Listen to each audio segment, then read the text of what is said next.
Okay, this is Iron Bill back with another video, and tonight I want to talk about a few things. First of all, what you're viewing in the background is gameplay from my first ever dungeon run. Um, I was carried through by a couple of fine young gentlemen, Boyer and Peanut Butter, who happens to be my son-in-law, and I'm very happy that they invited me and put up with my presence and my ignorance. What you're seeing here is me trying to restore myself in a solar subclass using Lorelei Splendor Helmet, which I did not equip. I was in the process of changing over to the Arc setting and doing a build when they contacted me, and I forgot to change from my insurmountable Skullfort helmet for Arc. I wound up using that instead of the Lorelei Splendor. So obviously, a lot of these attempts I was making to run naked through the battlefield just didn't work, and I just got into all kinds of trouble. So these guys bailed me out, and wound up with some good loot in the end. But that's just the preface. I'm setting this up for the last 10 minutes of the film because I don't want to exceed that amount. I think beyond that, it just gets into ads and stuff. And I don't do this for profit, so I definitely don't want to overburden people with ads on YouTube, uh, fun channels. So here we go. Bungie today released information on the new ARC subclasses, the rework, the ARC 3.0. And I'm not going to go through and read the information. You can find that yourself on Bungie.net. I will sum it up in the way that they summed it up, and that is that it is the go fast build. And they've said that before a long time ago, but they really mean it this time. And in fact, I think they called it the hold W button, or hold W build, which on mouse and keyboard, W is the forward button. And the whole concept of the ARC 3.0 subclass rebuild is to have constant action, high speed. So if your style of gameplay is to hang back in the back and do damage from afar, this is going to be a little rougher time for you. I don't know that you're going to be able to maximize what this is going to be capable of doing. And they've reworked everything. The way grenades work, they have introduced new attributes, and one of the big ones will be having to do with it's called Amplify, I believe, and it has to do with being able to um, I don't even know. I'll have to read it again. But it's chaining arc kills and essentially what we would now consider to be volatile. And you read it yourself and you'll see. But if you get nothing else from this, just understand that basically you want to start putting together builds where you're going to be in close and you're going to be doing a lot of CQC type fighting. In PvP, I think it'll manifest itself in the way that people, particularly Titans, close the gap on you, straight line charge, because they've got a lot of tools in their arsenal now that allow them to be shielded from damage as they bridge gaps between you. So I would be looking for shotgun Titans to be a big thing in PvP. So yeah, there I died. And if I'd had the helmet on, I probably wouldn't have. Anyway, I'm looking forward to it. Honestly, it's time for a change. And I used to be one of those guys that was die hard. I don't want you to change anything. I just get used to stuff and they take it away from me.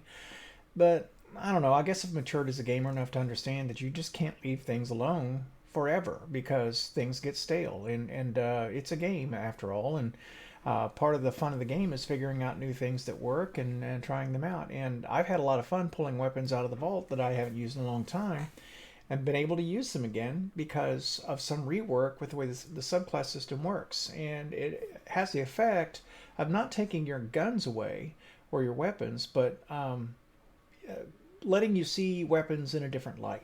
I guess is the positive spin I would put on it. And under the right circumstances, about any weapon in the game can shine. Just about. I mean, there are obvious exceptions, but um, just about any weapon can be successful. But you have to have the right set of circumstances to make that so. And for some weapons that's a broader sort of umbrella, and for others it's very niche. But I think the Arc subclass deal is going to bring back some very beloved weapons from past seasons, like the Ikelos submachine gun. I think it's going to be a big deal. Trinity Ghoul is going to be a big deal. Risk Runner is going to be a big deal. Stuff like that. And it's also useful to pay attention to the exotics that are now going to be given intrinsic perks. So, for instance, Overload, Barrier, Anti-Barrier, or Unstoppable. It's just important to know that part of this change is going to mean that you might not have to equip a mod to get these features. You just might have to equip the right weapon, which is probably going to be the right one under the circumstances anyway. So, anyway, I'm a bit rambling here, and I'm sorry about that, but a lot of exciting news. I would tell you to go read that on Bungie.net and just take the time to kind of soak it up. It's really kind of dense, and you know, you get a lot on the first pass, but I think it's one of those things that you kind of have to ruminate on and think about all you know about weapons and armor and perks, and just start imagining how you're going to put that together. I think it's good that Bungie put that out now instead of dropping it game day, because it gives you time to plan. And I'm not somebody who's so quick and has encyclopedic knowledge of what everything does. It takes me some time to kind of pull things together. So, and maybe that's part of being older too. I don't know, but I do appreciate the heads up. It allows me to prepare and hopefully be more successful from the start.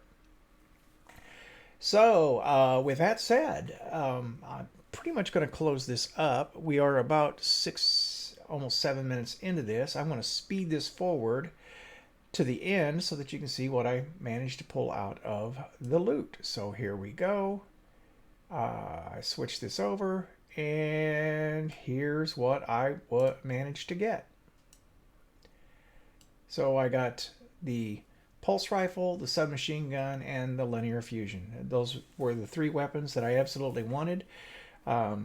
So I'm really happy about that run. I didn't get the exotic. No one on the team got the exotic this time. One person already had it, but none of us got it. I didn't expect to. And I was telling them that I ran 30 Vault of Glasses a couple seasons back. Never got the backs. And I decided after that, Bungie, if that's how it's going to be done, I don't care. I'm not going to get involved in that kind of stuff anymore. And it's when I kind of turned away from the whole in-game stuff and co-op, because I don't know, it made it feel like it was a waste of time. Getting 30 of the same weapons over and over, and like in this run, I got 3 boot drops. In this run, I mean, that's typically the way it'll go for me. I'll just get the same thing over and over and over again. So, yeah. That being said, yeah, I'm good with it. I got what I wanted out of this. By the way, something I need to try now that I've done that is that, no, I can't. No, I'll take it back. I'm wrong. I'm thinking about the raid. There's a chest you can get if you've done the raid before, and you don't have to do the raid again. You can just get the first chest over and over, but that's a different animal. Not what I'm talking about. Just forget I said it. Anyway, I want to cap it there before I just ramble on too much. As you can tell, I'm really excited about the next season. I'm going to be reworking this build and getting it back in. You see the insurmountable right there that I had on for the fight, and I did not pick that up until it was all over. Anyway, I'll have a different build tomorrow if I post a video. So until then, I'll see you. This is Iron Bill signing out.